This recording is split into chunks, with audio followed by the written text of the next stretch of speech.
Good evening, my name is KarQ. We have a brand new blog article called Weekly Recall Nice Ice Baby by Blizzard on May 8th, 2026. And this is basically an explanation on what went down when they remade the map Antarctic Peninsula. Because if you guys didn't know, it was out of the game rotation for like almost a year last year. And it just came back recently, and they had a bunch of changes to it, including a little map hazard with a little frozen area on the inside map. It got a nice little aesthetic overhaul, and I like the map now. I actually vote for it every time, even outside of the whole like less loss granted for ranked when you vote for it. I do like it a lot. So I want to take a sneak peek into what they had to say on their thought process on map remakes, and then I want to do a little quick dive at the end of this video on what maps you guys think we need to remake in the game or adjust and fix. And I have one in particular, Rialto, which I'll talk about after. I'll tell you what's up. It begins with, if you feel a chill in the spring air, don't panic. It's just Antarctic Peninsula welcoming you back into its loving frozen arms. Initially released in 2023, our coolest control map took a vacation late last year, so a team of designers and artists could go full steam ahead in a complete rework. Now that it's back on live servers in Season 2 Summit, our world building team would love to take you on a tour of the revamped Antarctic Peninsula, complete with bonus insights into their creative process. Stay warm and watch out for penguins. Sculpting the ice. We decided to tackle Antarctic Peninsula for a few reasons. Number one, community sentiment was one of the biggest factors that pushed us towards this rework. The Overwatch community is never shy with feedback, we love that, and your constructive criticism tended to hit the same few points. Folks felt the map was overly dark and monotonous, bordered on claustrophobic, and that individual points lacked identity and readability. That's not fun, so we agreed it needed another look. Map voting data also led us to prioritize Antarctic Peninsula, showing that it was the least picked map by a large margin. Now, see, that's where map voting can give you meaningful data in the back end to see what needs to be tuned and what people like and don't like. Pardon me if I sound like Chucky from Rugrats, I'm fighting some allergies right now. Armed with a fresh perspective, we dove into this revamp looking to push artistic boundaries and give each point its own individual identity, while also simplifying map layouts. Reworking a control map is a satisfying but complex process. In a way, we're redesigning 3 smaller maps that need to be cohesive while also remaining individually recognizable. It's a puzzle our team gets to solve together. Level designers normally take the lead on map reworks. They're the ones who redesign the physical structure of a map. Their major task here was to streamlining pathways and flank routes while opening up control points to allow for larger team fights, especially in quote-unquote cramped areas like the former sublevels map. It might sound cliche, but map reworks are really a marriage of disciplines. New concepts from artists inspire level designers to dream bigger, while new and updated layouts from design give artists greater canvases to work with. It goes back and forth between artists and level designers until we have enough to show the rest of Team 4, who are then invited to playtest and give their feedback. At this point, other teams normally get invited to the mix. We have tech art, VFX, and the sound design get involved with most map reworks, but we really put them to work on this one. We'd say we're sorry, but they loved it, especially the part where they got to help us build a brand new environmental hazard. Yes, our in-house artists and external art collaborators are with them at every step. For Antarctic Peninsula, they focused on updating the overall color scheme with rich, warm colors to add vibrance and life. I like this a lot, and honestly, this environmental hazard is pretty fine. It's pretty good and very mild. Like, you would really only have a problem here if you maybe play Wrecking Ball on the highest skill ceiling, maybe Farah Echo, maybe Jetpack Cat, but majority of people aren't falling for it. It reminds me a lot of the cars on Oasis. I don't think anybody really complains about it because it's kind of fun when it happens. Like, nobody really dies to the cars, but some people may get booped to it and then they die to it. People don't really boop the cat or the ball or the echo into this. It's usually like your own mistake running into oncoming ice. I was gonna say oncoming traffic in reference to Oasis, but running into this ice blizzard is kind of like your own fault here. But hey, I think this one's a pretty minor but fun if it happens kind of moment, and I think that's pretty good. It doesn't really change much for most players, and I think that's the way they should keep environmental hazards. I don't want random ass holes to be opening like the one on that deathmatch map, Petra. If that were in a true PvP competitive map, I would not like that. In any case, next section says not so blue. Da-ba-dee-da-ba-da. While we're always aiming to improve overall clarity in any rework, we're also trying to integrate more joy and wonder into map makeovers. We want maps to look and feel different, so you can see them with fresh eyes and enjoy them in a new way. Antarctic Peninsula originally skewed towards monotone as far as color and aesthetics were concerned, so we decided to brighten those muted colors up to the 11. On a story level, we leaned into the aesthetic of a once thriving scientific research station to give it more life. Each point got specific updates too. All right, so this is the drilling the rig map. You see some nice visuals here. Have you ever been playing Overwatch with your friends and someone asks, hey, which point is this? The one with the thing, when you load onto control map. Well, we got tired of answering that question about point A on Antarctic Peninsula, so we made the largest drill asset in Overwatch history to hopefully make it obvious what this zone is all about.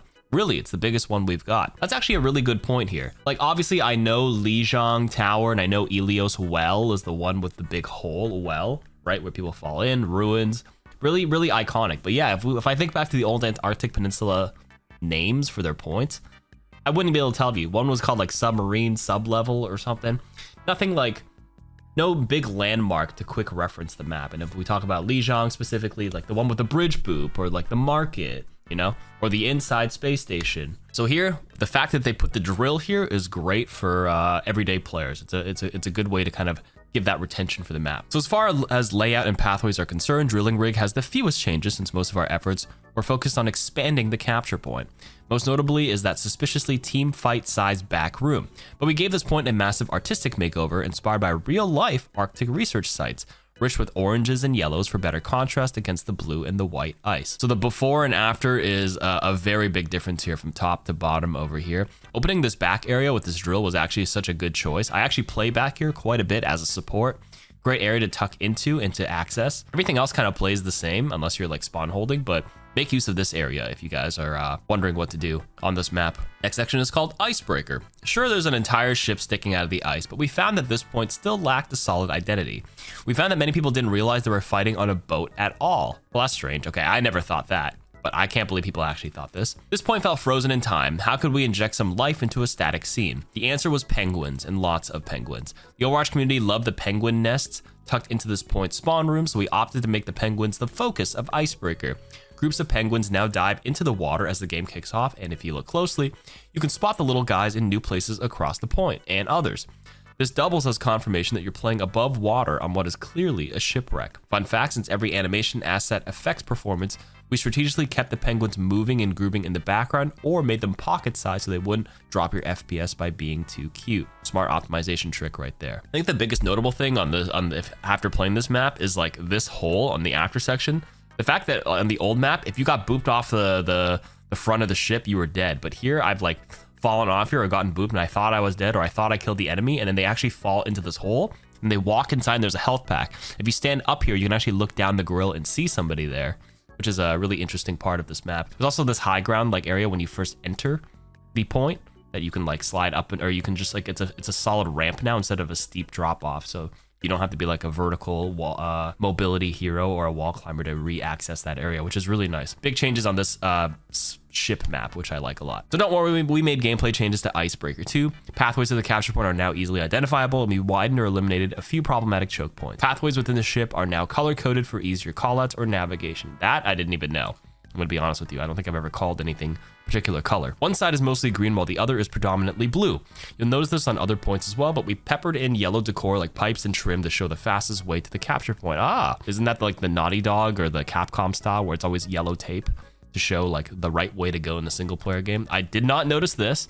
And I did not notice the colors. I'm gonna be real with you. Okay, next, Anomaly, the point formerly known as sublevels. Oh, so these are the real new renamed parts of the map: Drilling Rig, Icebreaker, and Anomaly. So this one got the most attention during the rework. Previously, it was a dark ice cave with far too many pathways that encouraged teams to splinter in all directions. Beyond that, it had no identifiable features other than being apparently really unlike. To fix that, we gave it a story as well as a facelift. The new centerpiece at this point is what we call the Anomaly, a prototype weather control device that's gone on the fritz due to years of disrepair. The machine runs the full vertical length of the capture point and includes our first freezing environmental hazard. Fly too high and you'll get frostbite. Again, I mentioned this earlier, but I think this is a great hazard that they added. By the way, you should probably nerf Hazard the hero. And all the oranges really brighten the area. It really was dark and dull in the old one, now that you look back at the old picture. Cutting out like a hole here where people can actually jump in and make use of it is actually quite a nice change here too. Anyway, overall, this map is really good now. We drastically changed the overall look of the area to make it feel more alive. Just like Drilling Rig, we brought in orange accents to add warmth and scattered more yellow beacons to direct you to the capture point. Our lighting experts beamed sunlight through the blue ice to create shimmering, ethereal feel.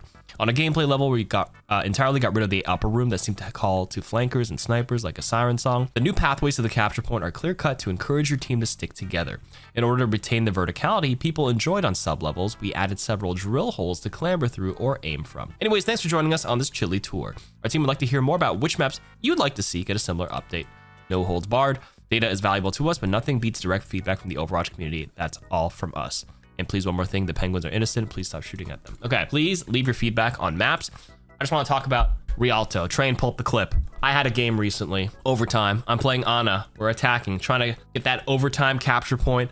It's really close to the end. The enemy, Winston, juggles my Orisa onto the boat. And the boat is designed where you literally cannot jump back up on it, onto the floor, if you are like not on like the top of the lip of the boat, or the boat by itself is bobbing up and down thanks to the waves. A big gripe with this by design is that all the boats should be elevated high enough that you should be able to jump back, number one. Number two, this second point on Rialto is honestly so bad. This open bridge, if the enemy team knows how to hold that high ground, there is nothing stopping you from taking damage crossing that bridge. The worst point by far. It's not reasonable to take the boats across the other way. I've always said you should open up a pathway with the boats onto that high ground on the far left side to give options. And if you're going to take the main bridge, you have to add some pieces of cover, because it is absolutely brutal from a gameplay perspective. Rialto is a pretty map, and I like playing it because it looks pretty. It doesn't feel bad other than the second point. I like first point, and I like third point. I hate the second point with a passion, but I do want to talk about that third point. There's an old clip, we could pull that clip up too, where I try to throw a grenade,